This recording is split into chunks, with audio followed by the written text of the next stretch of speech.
May CBR 650R. Ito na siya. Oo lang.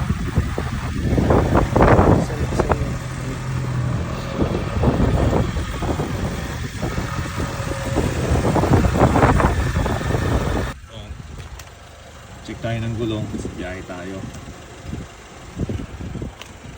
Ito tayo ng Saskatoon. Yung maluwag.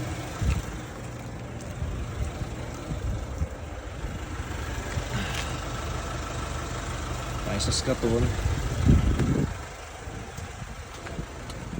Yan. Pick upin natin yung bike natin.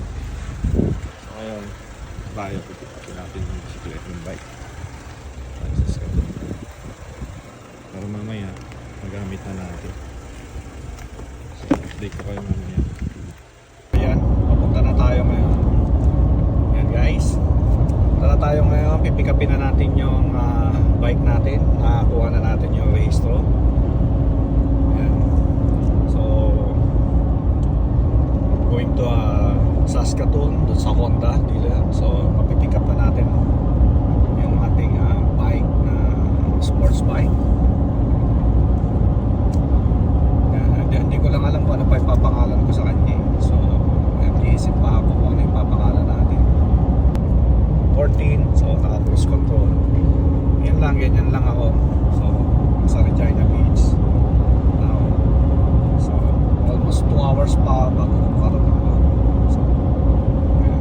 Ganda ng weather ngayon. Ayan, tingnan nyo, see, walang ulan, may hangin konti pero ayan, walang ulan.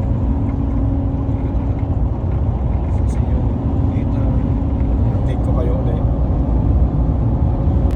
Yun, ay, yan.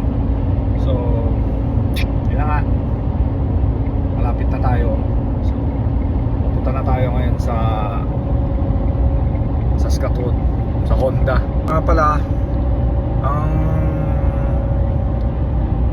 oras ng biyahe doon is bago ka makarating doon sa Saskatoon, so sa Regina, sa Saskatoon City is almost 2.5 hours. So depende na lang sa'yo kung mapapabilis mo or ano, pero yun talaga yung exact biyahe mula sa amin sa Regina para lang ma-pick up yung motor na yun.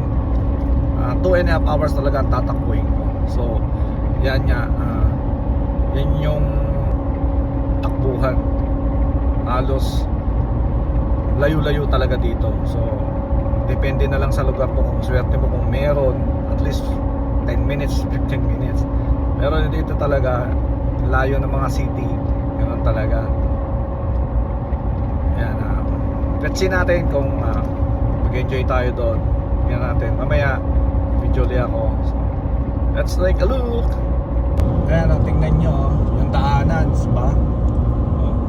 Sobrang ayan, mga taniman, mga panolas, ano yan, tanim. So ayan, tingnan nyo naman yung daanan, diba? Wala ka talagang wala kang pupuntahan, diba? Flat na flat talaga yung surface. Walang bundok, yung latak-lat, yan. So ganyan dito Saskatchewan.